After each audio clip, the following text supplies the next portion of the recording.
안녕 안녕. 자 여러분, 우리 드디어 이제 기행문을 쓰는 225쪽 226쪽 공부할 문제는 빠밤, 여정 견문 감상이 드러나게 기행문 쓰기입니다.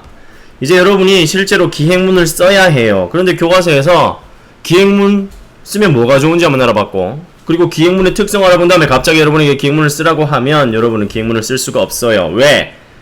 기행문이라는 게 여행 광고에 대해서 쓰는 글인데 여러분이 여행을 그렇게까지 신경 써서 가지 않았고, 두 번째는 거기에 대한 기억이 선명하게 나지 않아요. 그래서 우리는 이제 기행문을 쓰려면 어떻게 써야 하는지 그 방법을 배워서 기행문을 써볼 겁니다. 생각보다 굉장히 어려워요. 선생님은 야, 이게 일종의 여러분이 쓰고 나면 일기처럼 써지지 않을까라고 생각을 하고 있습니다. 자, 어찌되었든 이번 시간은 선생님보다 나보다 너희들의 노력과 경험이 빛을 발휘한다는 그런 시간이라고 생각을 합니다. 그러므로 여러분이 지금부터 나 이거 수업 그냥 대충 듣고 빨리빨리 해서 적당히 해야지라는 생각을 버리고, 나 정말 좋은 기행문 한번 써봐야겠다, 혹은 나 진짜 글쓰기 한번 잘해보고 싶다, 글쓰기. 여러분이 글쓰기를 잘하고 싶다면 선생님이 만들어주겠습니다. 자, 한번 해보도록 하겠습니다. 자, 여행하면서 보고 듣고 느낀 점을 글로 쓰려고 합니다. 자신이 가본 곳 가운데 가장 기억에 남는 것을 한번 떠올려 봅시다. 내가 어디를 갔는지. 근데 선생님 반 친구들에게 물어보니까 바닷가를 갔는데 어딘지는 모르겠어요. 그래, 뭘 보았니? 산이랑 바다요. 우리나라에 산이랑 바다가 있는 곳 한 5만 곳은 있을 거예요. 5만. 물어봐야지. 누구에게? 같이 간 어른들에게. 내가 갔던 그곳은 어디인가요? 기억해줘. 어딘지 꼭 물어보세요. 그리고 그곳을 여행한 목적은 보통 여러분은 뭐 놀러. 근데 현장 체험 갔을 때는 선생님이랑 같이 놀러 아니고 뭔가 경험을 얻기 위해서 간 거죠, 그쵸? 자, 여러분의 목적은 사실은 크게 분명하지 않아요. 여러분이 갑자기 나 여기 답사 가가지고 뭔가 여행 보고서를 쓰고 싶다 이런 생각은 거의 하지 않았을 거예요. 자, 놀러. 하지만 우리 놀러라고 쓰기보다 거기에 가족여행을 갔다, 혹은 현장 체험학습을 갔다. 선생님 딸이 엄청난 속도로 다다다다 뛰어다니고 있습니다 지금. 자, 그 다음에 이게 굉장히 중요합니다. 그곳에서 생각하거나 느낀 점은 절대 금지요. 참 즐거운 여행이었다. 땡, 금지. 무조건 금지야. 오늘 표정이 왜 이렇게 비장해. 자, 그 다음에 그곳에 다녀온 뒤에 생각이나 느낌은 어떠했는지 갔다 와서. 이거는 글의 어느 부분에 들어가면 좋을까요? 끝. 그렇죠, 끝에 들어가면 좋겠죠. 자, 그리고 그곳에서 보고 들은 거 뭐라고 합니까? 볼, 견, 들을, 문. 바로 견문을 말하는 거예요. 견문. 그 다음 내가 갔던 곳, 이것은 바로 여정을 떠올리라는 거죠. 우리의 기행문은 여정에 대해서 견문과 감상을 함께 쓴 글을 기행문이라고 하죠. 자, 그렇다면 여러분이 떠올린 곳을 가지고 기행문을 쓸 준비를 해보도록 합시다. 자, 먼저 기행문을 쓰는 목적. 여러분이 쓰는 목적 말하라고 하면 전부 다 이렇게 말해요. 선생님이 시켜서. 근데 얘들아, 이거 정답이야. 선생님이 시키지 않으면 여러분 글을 왜 쓰겠어? 그런데 여기에서 중요한 점이 하나 나옵니다. 선생님이 시켜서 쓴 글인데 여기다가 아하하 좀 맛있었음 그러면서 좀 맛 낼름 이런 식으로 쓰면 될까요, 안 될까요? 안 되죠. 안 돼요, 그쵸? 야, 여기에서 했음 이런 식으로 쓰는지 노노 고고 이런 식으로 쓰면 될까요? 안 돼요. 선생님이 시킨 글이기 때문에 여러분은 형식을 갖춰서 공식적으로 써야 합니다. 그래서 다른 사람에게, 여러분 같은 경우는 보통 친구가 되겠죠, 소개를 해줄 수 있도록 써야 한다는 거예요. 그래서 자, 근데 여기다가 선생님이 시켜서라고 쓰지는 말고 선생님이 하고 싶은 말은 선생님이 시켰기 때문에 여러분은 이 목적에 대해서도 조금 더 공식적으로 써야 합니다. 자, 가령 예를 들어서 선생님이 이렇게 해요. 내가 여행한 곳을 소개해주고 싶어서. 선생님 저 그런 마음 없었는데요. 하지만 선생님이 시켰을 때는 여러분이 그런 마음이 나와야 합니다. 그래야 그런 글이 써지기 때문이에요. 자, 소개해주고 싶어서, 혹은 오래 기억하고 싶어서, 이런 이유들이 나와줘야 되는 거야. 자, 그 장소를 고른 까닭은 왜 그 장소인가? 나는 가장 기억에 남았고 가장 즐거웠고 이런 게 되겠죠. 기억에 남는다, 즐거웠다, 혹은 친구들이 궁금해할 것 같다, 친구 궁금, 이런 이유가 나오겠죠. 자, 읽을 사람은 굉장히 중요한데, 왜냐면 여러분이 친구에게 쓰는지 어른들에게 쓰는지 동생에게 쓰는지에 따라서 완전히 글의 내용이 달라질 수 있기 때문이야. 자, 동생에게 쓰는데 그 유적지에서는 내가 볼 수 있었던 어쩌고 저쩌고 하면서 어려운 말로 쓰면 동생이 그 기행문을 우리 형아가 쓴 기행문이구나 이렇게 해가지고 구깃 해서 버릴 수가 있습니다. 읽는 사람에 따라서 좀 다르게 써야 하는 거예요. 자, 필요한 자료는 여러분 사진이 있으면 사진을 첨부하는 게 선생님 생각에는 최고로 좋고, 자, 입장어 뒤에 따위라는 거, 우리 물건 뒤에 따위는 이런 것들이라는 뜻이에요. 욕이 아니에요. 하지만 사람 뒤에 붙이면 나쁜 말이 됩니다. 너 따위 나빠. 왜? 사람 물건 취급한 거 아니오. 자, 기행문은 친구에게 여행지를 알리거나 여행지에서 느낀 감상을 오래 기억하려고 쓰기도 해요.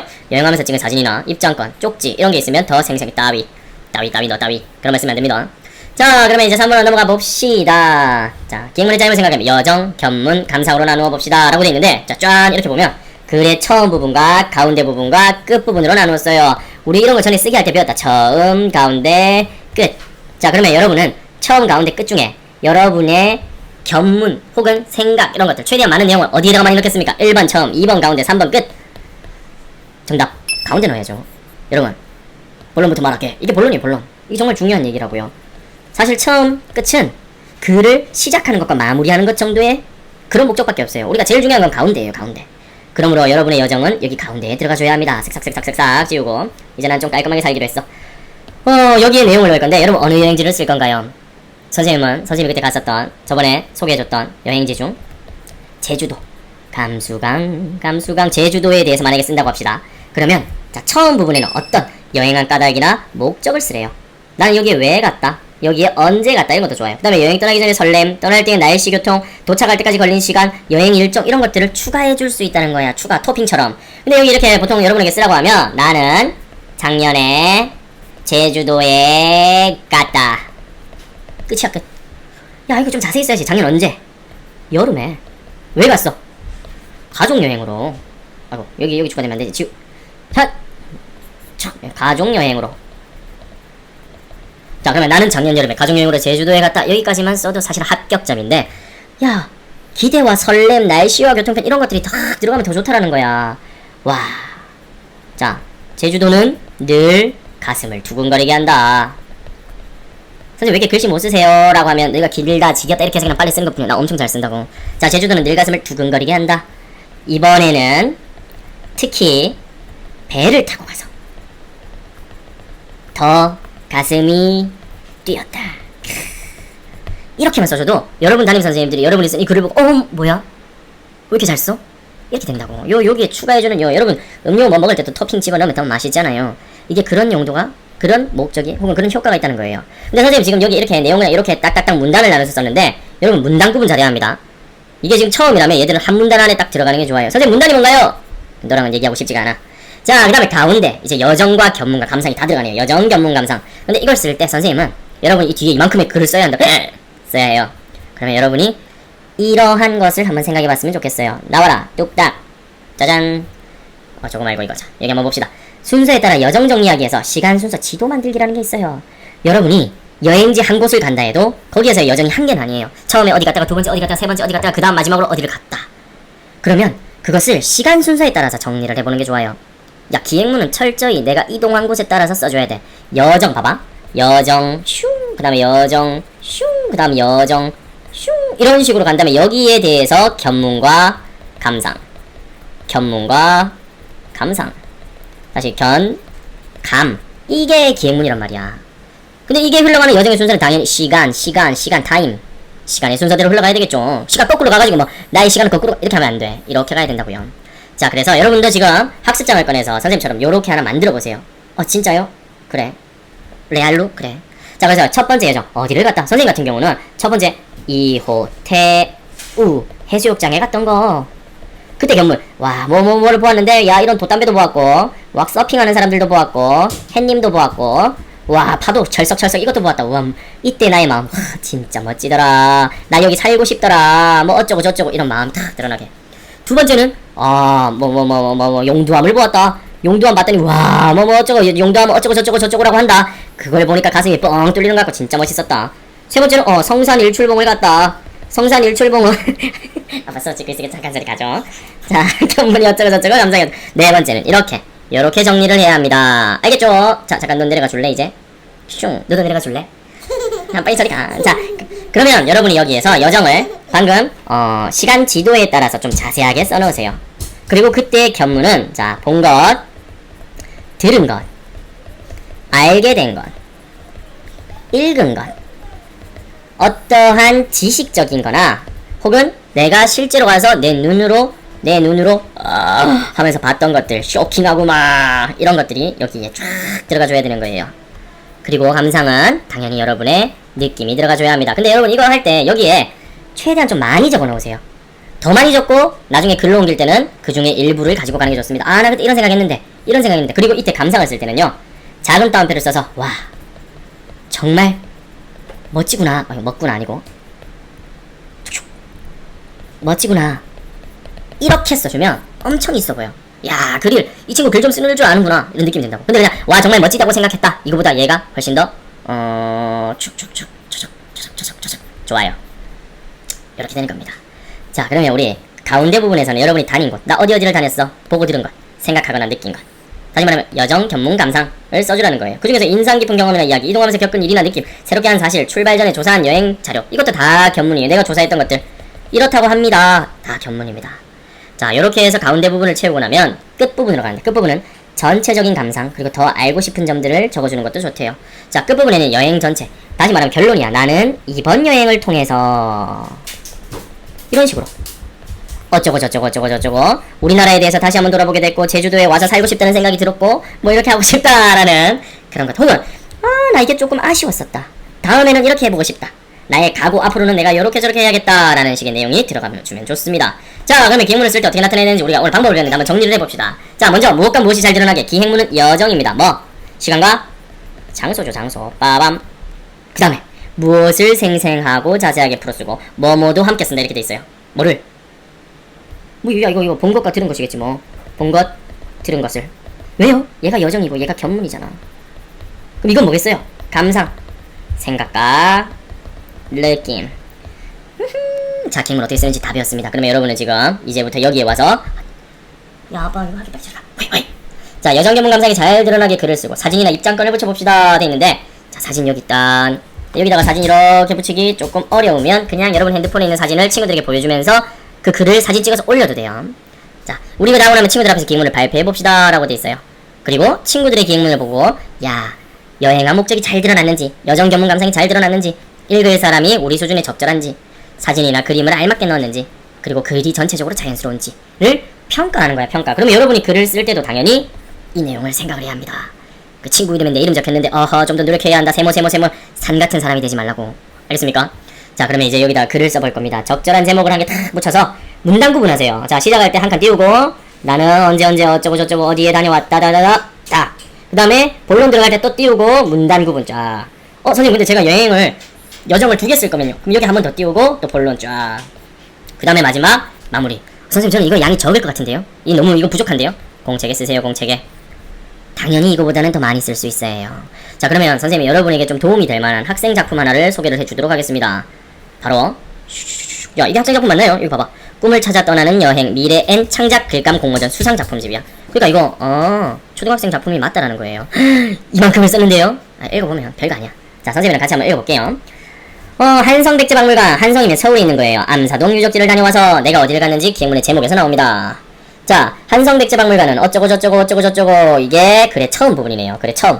자, 처음 한번 읽어보겠습니다. 처음 부분을. 한성백제박물관은 몽촌토성, 풍납토성 근처에 있는 박물관이다. 이거 서울에 역도 있더라고. 역, 지하철역. 야, 서울 사람들은 잘 알 거야. 한마디는 서울 사람들. 자, 계속해 봅시다. 암사동 유적지는 신석기 시대의 사람들이 어떻게 살았을지를 엿볼 수 있는 움집터가 많은 곳이다. 이거 여정, 견문, 감상 중에 뭐야? 그래, 견문이지, 견문. 자기가 아는 거. 나는 그동안 유명한 암사동 그 유적지에 가보고 싶었는데 마침 학교 현장 역사 체험을 가게. 이게 바로 여행의 목적인 거야. 야, 얘가 실제로 안 가보고 싶었어도 이 글에는 이렇게 쓸 수 있는 거예요. 이게 바로 목적입니다. 왜? 선생님이 시켰으니까. 이때는 공적인 말하기. 나 사실 알고 싶었다. 자, 박물관의 여러 유물과 신석기 시대의 움집을 보면서 내가 어려워하는 한국사를 재미있게 접해볼 수 있겠다라는 생각이 들었다. 아침 일찍 출발해 1시간 동안 버스를 탔더니 얼마나 걸렸는지 나오잖아. 아까 앞에 그런 거 하면 좋다고 했죠. 드디어 한성백제박물관이 보였다. 자, 그리고 나의 느낌. 엄청 기대됐다. 자, 그러면 이제 글에 들어갑니다. 봐, 얘 문단 구분했죠. 문단 구분. 아하, 한 칸 띄웠네요. 여러분들 이렇게 하라는 얘기입니다. 알겠습니까?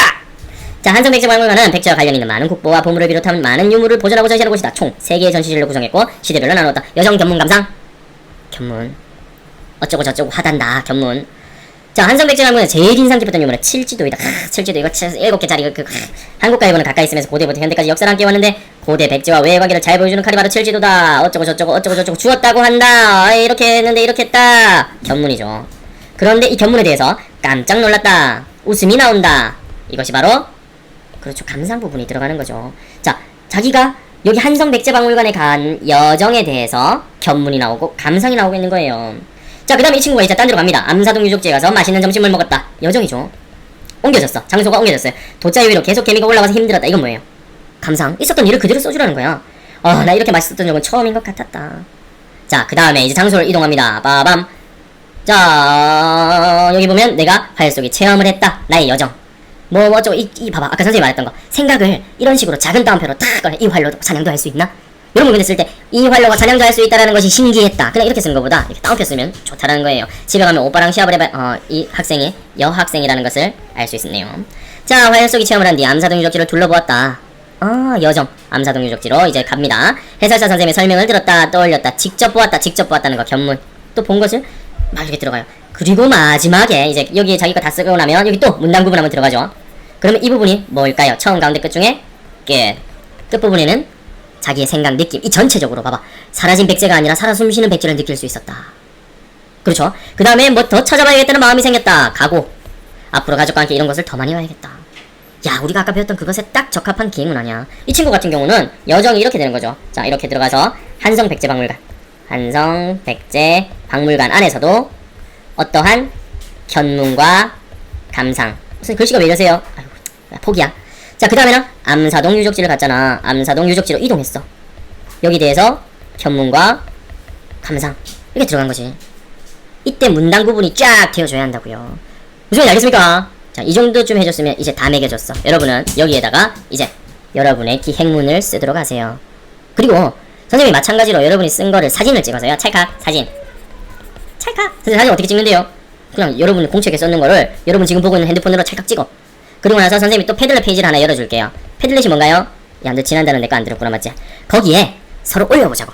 그리고 나서 기행문을 우리가 왜냐면 발표를 할 수 없잖아. 거기에 있는 기행문, 친구가 쓴 기행문을 보고 한번 스스로 이렇게 평가를 해보겠습니다. 그러니까 자기의 소속 무슨 학교 아니면 뭐 무슨 일중대 뭐 이런 거 쓰란 말이야. 그 다음에 이름 꼭 쓰도록 하세요. 그래서 거기에다가 친구의 기행문을 한번 스스로 평가를 해보면 되겠습니다. 와, 수업 꽤 길었습니다. 여러분, 오늘 이렇게 기행문까지 쓰고 나면 우리 다음 시간에는 즐거운 여행지 안내장 만들기를 해볼 거예요. 우후! 자, 그러면 꼭 여러분이 쓴 기행문을 친구들에게 공유를 해주기 바랍니다. 자, 그러면 이만 수업을 마치겠습니다. 안녕.